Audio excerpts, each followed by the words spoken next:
guys, apologies for my appearance. I've been working all day, ran some errands, and then just randomly decided to sit in front of the camera because I feel like I need to scream into the void at the moment because I am so frustrated with what is going on between Gabby, Hannah and Jessi. Not even necessarily even between them, but some of the shit I see on Twitter, I am absolutely astounded that people are this fucking dense. It is going to be one of those videos. I'm so sorry. If you haven't seen Jessi's video, I'll link it below.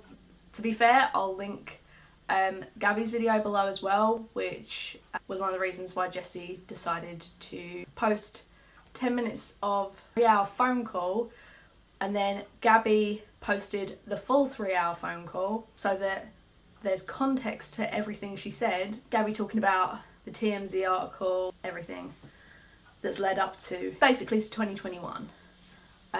I don't understand how people like Nicholas Delorio, I think that's how you pronounce his last name, and a lot of his followers, like, I've seen so many fucking replies to his tweets. It's so fucking clear. The reason they are so, oh, we're with you, Gabby, is because they simply just don't like Jessi. They're like, well, Gabby can talk about this situation because Gabby's now involved in it. Like, Jessi can't say that Gabby can never speak about her ever again because this has got to be fair both ways. We don't give a fuck if Gabby talks about Jessi. Gabby talks about everybody. What Gabby is not allowed to do, and for the love of God open your fucking ears, is talk about Jessi's sexual assault. How can you be this fucking thick? If you are sexually assaulted, you are the only one that should be discussing it.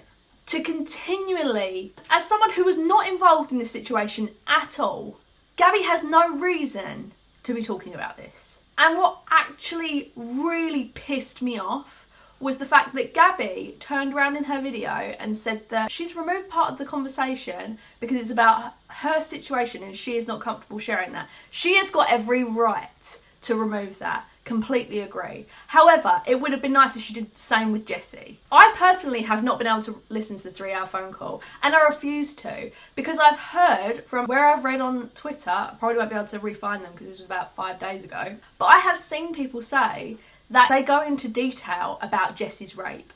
That is not the internet's business.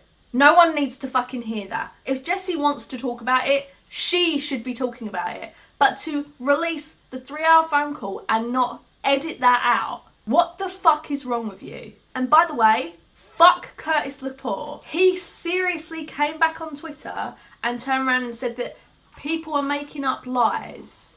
He pled guilty. I literally can't. I don't understand how you can be this fucking unempathetic about someone who has been sexually assaulted. Just because you don't like them. I don't exactly have any enemies, but if I had enemies, if I had people I didn't like, wholeheartedly, I still would empathise with them if they came forward and talked about their sexual assault. Because you know what? That says a lot more about me than turning around and saying that they're lying.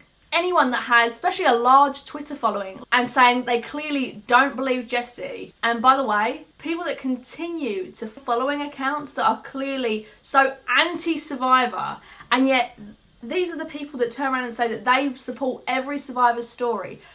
Look at yourself in the mirror properly. Are inadvertently showing support to that disgusting behaviour. Because if you support those people, you do not properly support survivors.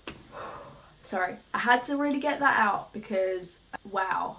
I don't understand how people can still stand with Gabby after this. I really, really, really can't. And just as a last quick side note, if you haven't watched the Jessi video yet, Jessi's pregnant.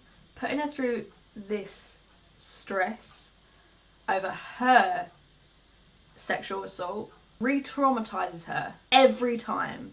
So much so that Jessi hasn't been able to enjoy her pregnancy at all. It makes me want to delete Twitter, it really does. Because this is just gross. It is just so disgusting and revolting the way they are treating a survivor of sexual assault. They may as well just turn around and say they support Curtis. Because that's what they're doing. If you enjoyed the video, please give it a like. And if you didn't, you're welcome to give it a dislike below. Subscribe if you feel like it, I'd really appreciate it. I promise I don't always basically shout at a camera. Not always anyway. I hope you enjoyed the video and I hope to see you all in the next one. Bye.